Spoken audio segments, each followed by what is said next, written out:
आज तक रेडियो सुनता है सारा जहां।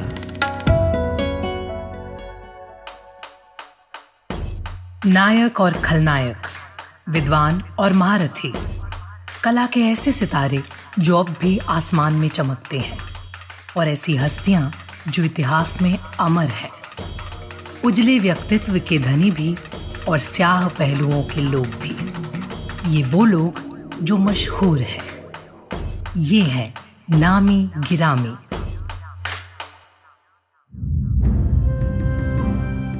ये 1921 का गुलाम भारत था। वंदे मातरम, वंदे मातरम, वंदे मातरम, वंदे। असहयोग आंदोलन से झल्लाए अंग्रेज बच्चों बूढ़ों तक को सलाखों के पीछे डाल रहे थे।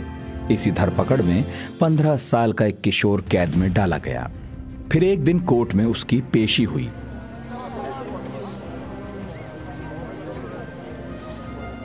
मजिस्ट्रेट ने कड़कड़ाते हुए पूछा, तुम्हारा नाम? बच्चे ने जवाब दिया, आजाद। पिता का नाम? आजादी। पता? जेल। मजिस्ट्रेट बच्चों के जवाबों से खींच रहा था। उसने आदेश सुनाया, इसे 15 बेंत मारकर छोड़ा जाए। बच्चे का चेहरा देख सभी हैरान थे। चेहरे पर शिकन तक नहीं थी। जब उसकी पीठ पर बेंत लगाए गए तब भी बेहोश होने तक वो नारे लगा रहा था। काशी विद्यापीठ के इस छात्र को उस दिन सिर्फ बनारस ने जाना था। भविष्य में देश को चंद्रशेखर आजाद के नाम से जानना था। नमस्कार, आप सुन रहे हैं आज तक रेडियो। मैं हूं नितिन ठाकुर। आज नामी गिरामी में कहानी आजाद की।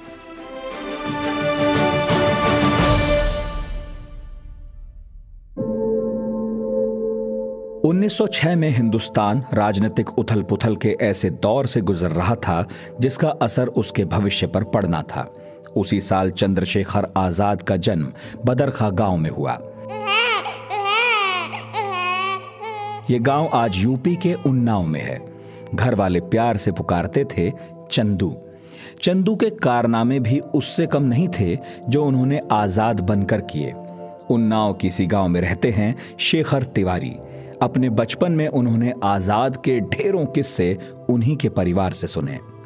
निशानेबाज थे, गुलेल से निशाना यहीं लगाना सीखा और बहुत ही निडर थे। उस समय अंग्रेज पुलिस एक सामने इधर इसके पीछे कल्लू पासी लगा नहीं दे पाए होंगे, तो अंग्रेज पुलिस उसके घर की कुर्की कर दिया था। सारा सामान घर का जो टूटा फूटा बर्तन बाड़े जिस तरह थे वो मटकी मटका था, वो निकाल के बाहर रख दिया था। उसको लाठी से पीट लगान के प्याज जी वहाँ स्कूल में से देखा होगा, तो वहाँ से दौड़ के आए और यहीं ये महल बनाए। इसी किनारे से घोड़ा उठाया पत्ता और उसके मार दिया, मत्थे पे लगा। पूछा पाछा होगा किसका लड़का कहाँ रहता, तो बताया सीताराम तिवारी का लड़का है।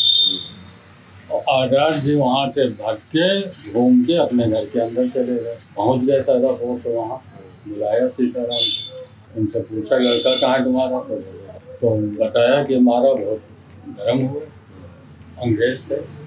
तो उस समय आजाद जी को लाए पिताजी बाहर, उनको क्यों मारा इनको, इतने बड़े अधिकारी हैं तो तुमने ईटा क्यों मारा। तो कह लगे वो बुढ़े बाबा को पीट रहे थे, लाठी लाठी चला, क्यों पीट रहे थे, इसलिए हमने गुस्साया, हमने मार दिया। 15 साल की उम्र तक आते आते चंद्रशेखर आजाद गोरों के खिलाफ छात्रों को संगठित करने लगे। डरते नहीं थे तो जल्दी ही दोस्तों के नेता हो गए। दिन गुजरते गए, हौसले बढ़ते गए और आजाद ने जल्द ही एक संगठन में काम करना शुरू कर दिया। यह संगठन उन क्रांतिकारी नौजवानों का था जो हथियारबंद क्रांति करके अंग्रेजों को भगा देना चाहते थे। नाम था हिंदुस्तान रिपब्लिकन आर्मी। कितना बाजू है कातिल में है, वक्त आने दे बता देंगे तुझे आसमां। इस संगठन के मेंबर थे राम प्रसाद बिस्मिल, अशफाकुल्ला खान, शचेंद्रनाथ बख्शी, शचेंद्रनाथ सान्याल और जोगेश चंद्र चटर्जी। 1924 में इसी दल ने लखनऊ के पास काकोर स्टेशन पर ट्रेन से अंग्रेजों का खजाना लूट लिया था। इस कांड से दल का नाम हिंदुस्तानियों में मशहूर हुआ तो अंग्रेजों में खौफ फैल गया। बाद में अंग्रेजों ने एक एक क्रांतिकारी को जेल में डाला। संगठन पूरी तरह खत्म हो गया, लेकिन आजाद ने अलख जलाए रखी। सुखदेव, भगत सिंह, विजय कुमार सिन्हा, शिव वर्मा को साथ लेकर उन्होंने फिर से इसे खड़ा किया। इस बार संगठन के नाम में सोशलिस्ट जुड़ गया। जेएनयू और पंजाब यूनिवर्सिटी में दशकों तक पढ़ाते रहे। 40 से ज्यादा किताबों के लेखक और क्रांतिकारियों पर जीवन भर शोध करते रहे प्रोफेसर चमन लाल बताते हैं, काशी विद्यापीठ में काम करते करते ही जो है वो मनमथनाथ गुप्त वही पढ़ते थे। तो मनमथनाथ गुप्त ने अपने 2-3 साथियों को इन्फ्लुएंसर के तौर पे काम किया और उनको फिर वो उन दिनों हिंदुस्तान प्रजातंत्र पार्टी थी, HRA थी, हिंदुस्तान रिपब्लिकन एसोसिएशन, तो उसमें उनको शामिल किया और मनमथनाथ गुप्त तो उसमें शामिल थे। और ये कानपुर के जो स्टूडेंट्स हैं, तो कानपुर के नहीं, बनारस के BHU के, तो जो स्टूडेंट है ये अपना काफी इनमें उत्साह था और उसमें काम करने लगे। फिर उनको एक्शन के लिए कुछ जिम्मेदारियां दी होगी संगठन ने। आजाद की वेशभूषा और रहन सहन के बारे में अलग अलग किताबें अलग अलग दावा करती हैं। साहित्यकार और चंद्रशेखर आजाद के करीबी साथी रहे यशपाल ने अपनी आत्मकथा में आजाद के विषय में विस्तार से लिखा। उन्होंने बताया कि चंद्रशेखर आजाद गठे हुए शरीर के मालिक थे, जिसे भीड़ में आसानी से पहचाना जा सकता था। चेचक के दागों के साथ गोल चेहरा, मूछें दोनों तरफ से उमेठी हुई। आजाद की आंखों के बारे में यशपाल ने लिखा है कि उनकी शांत आंखें देखकर कोई ये नहीं कह सकता था कि ये किसी क्रांतिकारी की आंखें हैं। उनकी आंखें ऐसी थीं जैसे किसी कवि या संत की होती हैं, शांत और दिलासा देने वाली। कवि कृष्ण सरल की पंक्तियों में, चंद्रशेखर नाम सूरज का प्रखर उत्ताप हूं मैं, फूटते ज्वालामुखी सा क्रांति का उद्घोष हूं मैं। कोश जख्मों का लगे इतिहास के जो वक्ष पर है, चीखते प्रतिरोध का जलता हुआ आक्रोश हूं मैं।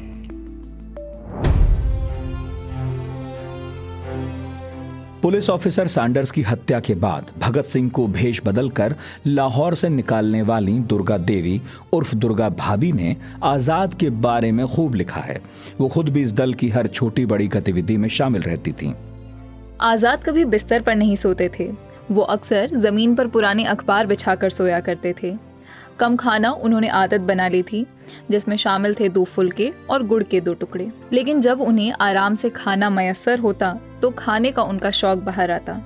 उनको खिचड़ी बहुत पसंद थी। इसके अलावा आजाद पेड़ों पर चढ़ने में पारंगत थे। भारी शरीर के बाद भी बहुत तेज और फुर्तीले थे। आजाद के कई साथियों ने अपने संस्मरण में जिक्र किया कि वो अक्सर कहते थे कि मुझे पुलिस कभी जिंदा नहीं पकड़ सकेगी। ऐसा हुआ भी। काकोरी हो या लाहौर, हर जगह एक्शन करके वो बड़े आराम से पुलिस की नाक के नीचे से निकल गए। चंद्रशेखर आजाद की निशानेबाजी बचपन से सटीक थी। पहले गुलेल से शिकार करते थे, जवानी में पिस्तौल साध ली। इसी हुनर के दम पर उन्होंने एक बार भगत सिंह और राजगुरु की जान बचाई। लाला लाजपत राय की मौत के बाद भगत सिंह और राजगुरु ने 17 दिसंबर 1927 को अंग्रेज डीएसपी जॉन सैंडर्स को मार गिराया। हत्या के बाद जब दोनों डीएवी कॉलेज में घुसने के लिए दौड़े तो पीछे चनन सिंह नाम का हवलदार भी भागा। चंद्रशेखर आजाद के करीबी रहे शिव वर्मा ने अपनी किताब रेमिनिसेंस ऑफ फेलो रिवोल्यूशनरीज में लिखा है कि यह भगत सिंह और राजगुरु के लिए जिंदगी और मौत की दौड़ थी। दोनों के बीच का फासला धीरे धीरे कम होता जा रहा था। हवलदार चनन सिंह बस भगत सिंह को पकड़ने ही वाला था कि पीछे से गोली चनन सिंह की जांघों में आ लगी। चनन सिंह गिर पड़ा। ये गोली चलाई थी चंद्रशेखर आजाद ने, जो पूरी घटना पर नजर रखने के लिए डीएवी कॉलेज में ही छिपे थे। आंसुओं को तेज में तेजाब का देने चला हूं, जो रही कल तक पराजय आज उस पर जीत हूं मैं प्रभंजन हूं घुटन के बादलों को चीर देने, बिजलियों की धड़कनों का कड़कता संगीत हूं मैं। चंद्रशेखर आजाद संगठन करने और एक्शन करने दोनों में माहिर थे। अपने साथियों की जरूरत का खूब ख्याल रखते थे। अच्छी किताबें लाकर साथियों को पढ़वाना उनका शौक था। खाली वक्त में क्रांतिकारी साथियों से मन भरकर बतियाते या हवाई पिस्तौल से किसी बारीक चीज पर निशाने की प्रैक्टिस करते। वो जानते थे कि आजादी की लड़ाई के लिए निकले उन दीवानों का परिवार अब ये साथी ही हैं और ना मालूम कि कौन सा दिन आखिरी हो। अक्सर वो क्रांतिकारी साथियों से अपना पसंदीदा गीत सुनते। माँ हमें विदा दो, जाते हैं हम विजय केतु फहराने आज। आजाद कभी शादी नहीं करना चाहते थे, लेकिन यशपाल कानपुर के दिन याद करते हुए लिखते हैं कि एक बार आजाद ने कहा था, क्रांति को जीवन भर का काम बना लेने वाले आदमी को क्रांतिकारी स्त्री से विवाह कर लेना चाहिए। कभी कभी मजे में आकर वो अपनी संभावित पत्नी का जिक्र करके कहते, पहाड़ पहाड़ घूम रहे हों, एक राइफल उसके कंधे पर हो, एक हमारे कंधे पर, कारतूसों की बोरी साथ हो, दुश्मन से घिर जाएं, वो राइफलें भरती जाए और हम दनादन दनादन गोली चलाते जाएं। 1929 में हिंदुस्तान सोशलिस्ट रिपब्लिकन आर्मी ने तय किया कि दिल्ली की सेंट्रल असेंबली में बम फेंके जाएंगे। दरअसल अंग्रेज सरकार उन दिनों 2 ऐसे कानून लाने जा रही थी जो जनहित के खिलाफ थे। तय हुआ कि खाली बेंचों पर बम फेंककर बताया जाए कि दमनकारी कानूनों को और बर्दाश्त नहीं किया जाएगा। भगत सिंह और बटुकेश्वर दत्त ने इस एक्शन को अंजाम दिया। कन्नड़ लेखक और इतिहासकार बाबू कृष्ण मूर्ति ने अपनी किताब आजाद द इनविंसिबल में लिखा है, जिस दिन भगत सिंह को असेंबली में बम फेंकना था, आजाद, भगवती चरण, सुखदेव और वैशंपायन भी असेंबली के अंदर पहुंच गए। जैसे ही प्रश्नकाल शुरू हुआ, आजाद खड़े हो गए। भगत सिंह और दत्त ने उनकी तरफ देखा। आजाद ने हाथ के इशारे से उनसे विदा ली और संकेत दिया कि अपना काम जारी रखें। जैसे ही जॉर्ज शूस्टर ने खड़े होकर बिल के बारे में बोलना शुरू किया, भगत सिंह ने बम फेंका। बम की जोरदार आवाज और गहरे धुएं के बीच भगत सिंह और बटुकेश्वर दत्त ने नारा लगाया, इंकलाब जिंदाबाद, और पूरी असेंबली में भगदड़ मच गई। जब भी किसी मौके पर आजाद का कोई साथी पकड़ा जाता, वो तुरंत अपनी जगह बदल देते थे। असेंबली बम कांड के बाद भी उन्होंने यही किया। उसी दिन दिल्ली से झांसी के लिए रवाना हो गए। आजाद के अंतिम दिनों में एक और घटना का जिक्र आता है। वो थी नेहरू से उनकी पहली और अंतिम मुलाकात। नेहरू ने अपनी आत्मकथा में लिखा है कि मैं उस शख्स को जानता नहीं था, लेकिन मुझे बताया गया था कि इसका नाम चंद्रशेखर आजाद है। मैंने ये नाम पहली बार तब सुना था जब वो असहयोग आंदोलन के दौरान जेल गया था। नेहरू लिखते हैं कि आजाद मुझसे जानना चाहता था कि अगर कांग्रेस और अंग्रेजों के बीच समझौता हो जाता है तो उन जैसे क्रांतिकारियों का क्या होगा। नेहरू ने जवाब दिया कि आजादी सिर्फ हिंसक तरीकों की ही मोहताज नहीं है, बातचीत और शांति से भी पाई जा सकती है। हालांकि यशपाल ने अपनी किताब में लिखा है कि आजाद इस मुलाकात से खुश नहीं थे, क्योंकि नेहरू ने न सिर्फ आजाद के तौर तरीकों पर सवाल किया, बल्कि आजाद के संगठन पर भी सवाल उठाए थे। यशपाल ने आगे ये भी लिखा कि बाद में मैं नेहरू से मिला था, जो मेरे और आजाद के रूस निकल जाने का खर्चा देने को तैयार थे। प्रोफेसर चमन लाल का इस घटना पर अलग मत है। पहली बात यह है कि नेहरू के यहाँ कहना चाहिए आनंद भवन में मोतीलाल नेहरू के पास तो इन सबका ही जाना आना काफी था। हालांकि भगत सिंह उनमें नहीं गए कभी, लेकिन चंद्रशेखर आजाद तो बहुत अरसे से काफी जाते आते थे, तो वहां से फंड भी ले आते थे मोतीलाल नेहरू से। तो जहाँ तक चंद्रशेखर आजाद के साथ इनका नेहरू जी के साथ मुलाकात का सवाल है, नेहरू को इन सबसे काफी कहना चाहिए अटैचमेंट था, स्नेह था और विचारों का मतभेद जरूर था। और वो नेहरू जी उन्हें तमाम जो कांग्रेस पार्टी के लोग थे वो सारे के सारे हिंसा के विरुद्ध तो थे ही, लेकिन क्रांतिकारियों के प्रति उनके मन में स्नेह भी बहुत था। नेहरू से मुलाकात के बमुश्किल हफ्ते भर बाद इलाहाबाद में आजाद बड़ी मुखबिरी के शिकार हो गए। दिन था 27 फरवरी 1931। आजाद इलाहाबाद के अल्फ्रेड पार्क में थे। सामने सड़क पर एक मोटर रुकी। एक अंग्रेज ऑफिसर नॉट बावर और 2 सिपाही उससे नीचे उतरे। आजाद को शक तो हुआ, लेकिन वो रुके रहे। इस वक्त उनके साथ सुखदेव राज भी थे। नौटबावर ने नजदीक आकर चंद्रशेखर आजाद से पूछा, कौन हो तुम लोग, यहां क्या कर रहे हो? उसके हाथ में पिस्तौल भी थी। आजाद समझ चुके थे कि अब बातचीत का वक्त नहीं। सुखदेव राज ने अपनी किताब में लिखा है कि आजाद का हाथ अपनी पिस्तौल पर था और मेरा अपनी। हमने उसके सवाल का जवाब गोली चला कर दिया, लेकिन जब तक नौटबावर गोली चला चुका था, उसकी गोली आजाद की जांघ में धंस चुकी थी। आजाद की गोली गोरे अफसर के कंधे पर लगी। अगले कुछ सेकंड्स में दोनों तरफ से दनादन गोलियां चल रही थी। ऑफिसर ने दौड़कर एक मौलश्री के पेड़ की आड़ ले ली। सिपाही कूदकर नाले में जा छिपे। इधर आजाद और सुखदेव राज जामुन के पेड़ के पीछे थे। आजाद ने सुखदेव राज को भाग निकलने का आदेश दिया। अब आजाद अंग्रेजों से अकेले जूझ रहे थे। प्रोफेसर चमनलाल, आजाद गोली जब चला रहे थे तो आजाद की गोली से कुछ एक आध अधिकारियों को लगी भी वो गोली। खास तौर से कोई नाट था जो उनका ऑफिसर था, तो उसके डिबाड़े में लगी।